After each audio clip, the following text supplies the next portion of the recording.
আজ থেকে প্রায় ১৪০০ বছর আগে মরুভূমির একটি ছোট্ট শহর থেকে এমন একটি শাসন ব্যবস্থা শুরু হয়েছিল যা এক সময় পৃথিবীর সবচেয়ে বড় সভ্যতাগুলোর একটি হয়ে ওঠে। এই শাসন ব্যবস্থার নাম খিলাফত। খিলাফত কি? খিলাফত শব্দের অর্থ হলো প্রতিনিধিত্ব বা দায়িত্ব গ্রহণ। ইসলামের দৃষ্টিতে রাসূল সাল্লাল্লাহু আলাইহি ওয়াসাল্লামের পর যিনি মুসলমানদের নেতৃত্ব দেন তাদেরকে বলা হয় খলিফা, আর সেই নেতৃত্ব ব্যবস্থার নামই হলো খিলাফত। খিলাফত শুধু রাজত্ব নয়, এটি ছিল ইসলামী আইন ভিত্তিক শাসন, ন্যায়বিচার, জবাবদিহিতা ও মানব কল্যাণ ছিল এর মূল উদ্দেশ্য ও লক্ষ্য। খিলাফতের সূচনা শুরু হয় ৬৩২ খ্রিস্টাব্দে রাসূল সাল্লাল্লাহু আলাইহি ওয়াসাল্লামের ওফাতের পর। মুসলমানরা সর্বসম্মতভাবে হযরত আবু বকর সিদ্দিক রাদিয়াল্লাহু তাআলা আনহুকে প্রথম খলিফা নির্বাচিত করেন। এখান থেকেই শুরু হয় ইতিহাসের এক নতুন অধ্যায়ের। খিলাফতে রাশেদা ৬৩২ থেকে ৬৬১ খ্রিস্টাব্দ। এই সময়কে বলা হয় সঠিক পদপ্রাপ্ত খিলাফত।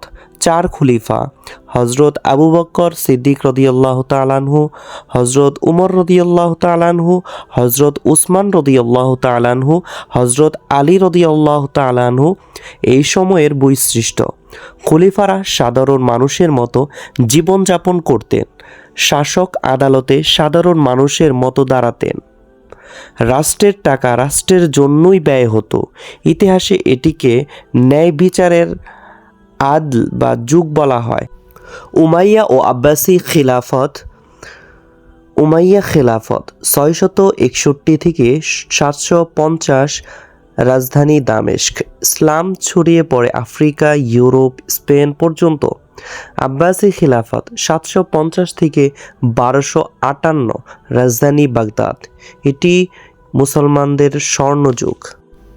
এ যুগে গণিত, চিকিৎসা, জ্যোতির্বিজ্ঞান, দর্শন চরম উন্নতি লাভ করে। পৃথিবীর প্রথম বিশ্ববিদ্যালয় ও হাসপাতাল গড়ে ওঠে। ইউরোপ জ্ঞান শিখছে মুসলমানদের কাছ থেকে।